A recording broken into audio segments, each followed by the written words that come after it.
monde qui bouge avec Caroline Loyer et Donald Trump qui n'en peut plus d'attendre. Il veut absolument un accord sur l'Ukraine. Il lance même un ultimatum à Vladimir Poutine. Caroline. Il donne 50 jours pour mettre un terme à la guerre. Autrement, la sanction tombera. Le président américain menace d'imposer des frais de douane très sévères à la Russie et à ses alliés, comme la Chine.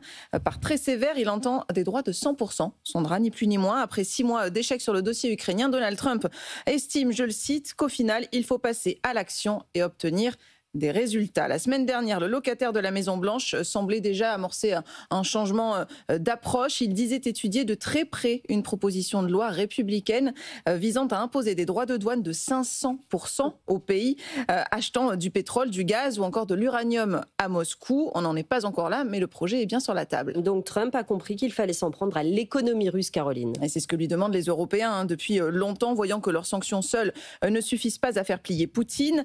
L'économie russe se porte très mal, dit le président américain. Il y a donc un levier, une faille à exploiter. Selon des experts, des sanctions économiques sévères couplées à un soutien militaire accru pourraient pousser le Kremlin à négocier véritablement.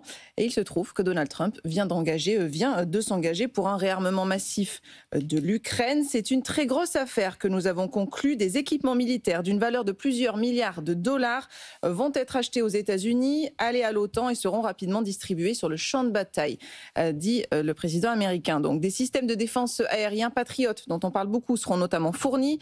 Le secrétaire général de l'OTAN applaudit.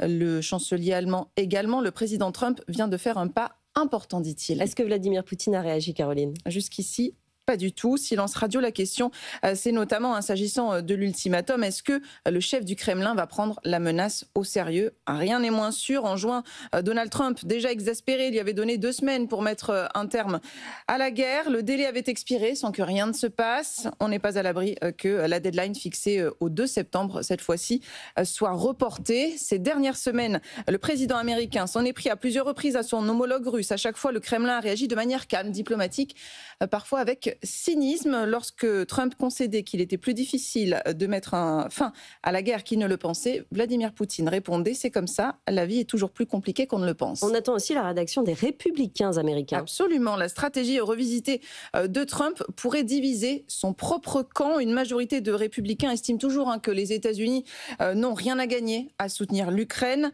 Alors comment réagiront les alliés non interventionnistes du chef de l'État? On attend de le voir. Il pourrait être contrarié, mais rappelons-nous tout de même que nombre de supporters MAGA avaient finalement soutenu les frappes des États-Unis en Iran. Reste que Israël est un allié historique des États-Unis, pas l'Ukraine. Trump prend aujourd'hui un risque qu'il lui faudra assumer quoi qu'il arrive auprès de sa base. Merci beaucoup, Caroline Loyer.